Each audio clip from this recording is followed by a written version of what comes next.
Bambi ఈ cinema అయితే జూలైలో రిలీజ్ అయింది రెస్ట్ ఆఫ్ ఇండియా. ఇప్పుడు ఇది అమెజాన్ ప్రైమ్లో స్ట్రీమ్ అవుతుంది. సినిమా ఎలా ఉందో ఇప్పుడు రివ్యూలో చూసేద్దాం. దానికన్నా ముందు అందరికీ ఒక రిక్వెస్ట్, మన ఛానల్ ఫస్ట్ టైం ఎవరైనా కనుక చూస్తే ఒకసారి సబ్స్క్రైబ్ అయితే చేసుకోండి. లేట్ చేయకుండా రివ్యూలోకి అయితే వెళ్ళిపోదాం. ఒక అబ్బాయి తన తండ్రిని కలవాలని చెప్పేసి తన తల్లిని అడిగితే ఎట్టకేలకు తన కొడుకు మాట కాదనలేక తన తండ్రి దగ్గరికి తీసుకెళ్తామని చెప్పేసి అడవిలోకి అయితే వెళ్తూ ఉంటారు. అలా వెళ్తున్న తర్వాత వాళ్ళకి అడవిలోకి వెళ్తుండగా ఒక పెద్ద వింత జంతువు అయితే వచ్చి వారిని వేటాడి ఆ డ్రైవర్ని అయితే చంపి తినేస్తుంది.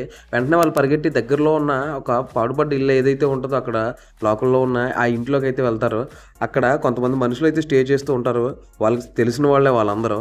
ఇంతకీ ఆ అబ్బాయి తండ్రి ఏం చేస్తూ ఉంటాడో, అసలు ఆ వింత జంతువు ఎందుకు అలా ప్రవర్తిస్తుంది, అసలు ఆ వింత జంతువు వీళ్ళందరినీ ఏం చేసింది అనేదే ఈ సినిమా కథ అని చాలా సింపుల్గా చెప్పుకోవచ్చు. ఈ సినిమాకి ఫస్ట్ హాఫ్ సెకండ్ హాఫ్ అని ఉండవు. ఒకటే సింగిల్ కట్ సినిమా. హాలీవుడ్ వెళ్ళి తెలిసిందే కదా, ఇంటర్వెల్ లైవ్ ఉండవు మనకులా పాప్కార్న్ పంచాయతీలు ఇవన్నీ.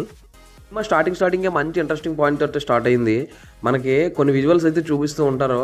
ఒక అడవిని నాశనం చేయడానికి వచ్చిన మనుషులు అడవిలో ఉన్న వాటర్ని కలుషితం చేస్తూ అక్కడ ఉన్న జంతువులన్నీ చంపేస్తూ ఉంటారు. అలాగే విపరీతంగా వేటాడి క్రూరత్వంతో వాటిని అయితే హింసిస్తూ ఉంటారు.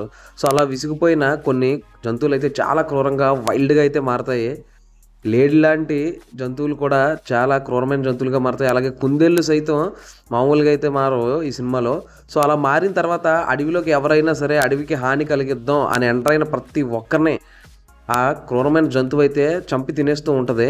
అది సింపుల్గా చెప్పుకోవాలంటే ఈ సినిమాలో కదా. ఈ సినిమాలో అయితే ఎక్సలెంట్గా గూజంప్స్ వచ్చే సీన్లు అయితే చాలా ఉన్నాయి.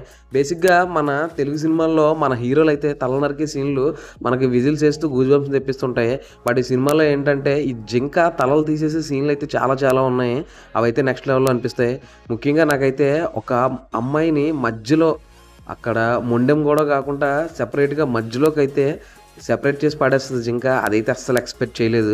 చాలా అయితే తలలు తినేసే సీన్లు ఇవన్నీ కూడా ఉన్నాయి. చిన్నపిల్లలు ఎందుకు చూడొద్దనంటే చాలా వైల్డ్ సీన్లు ఉంటాయి ఈ సినిమాలో. అవైతే చూసి మేబీ కొంతమంది బాగా చిన్నపిల్లలు అయితే భయపడొచ్చు. అందుకే ఈ సినిమా చిన్నపిల్లలకి దూరంగా ఉంచడం చెప్పేసాను. విజువల్స్ అయితే ఎక్సలెంట్గా ఉన్నాయి. మ్యాక్సిమం సినిమా అయితే నైటే జరుగుతుంది అంతా. బట్ చీకట్లో కూడా విజువల్స్ చాలా బాగున్నాయి.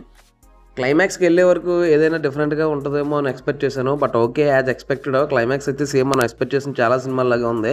బట్ సినిమా అంతా మాత్రం మన అయితే చాలా ఎంటర్టైన్ చేస్తుంది. ఒక 1 hour 20 minutes excellent non stop మనకి థ్రిల్లింగ్ మూమెంట్స్ అయితే చాలా ఉన్నాయి సినిమాలో అయితే. కొంతమంది స్వార్థం వల్ల అడవిని నాశనం చేయాలనుకునే కొంతమంది ఎవరైతే ఉన్నారో వాళ్ళని మాత్రమే ఇది చంపుతుంది. అలాగే ఆ క్రూరమైన జంతువు యొక్క చిన్న పిల్ల ఏదైతే ఉందో దాన్ని ఆ చిన్న పిల్లడు కాపాడతాడో. సో ఆ కాపాడిన వ్యక్తుల్ని అదైతే ఏం చేయదు.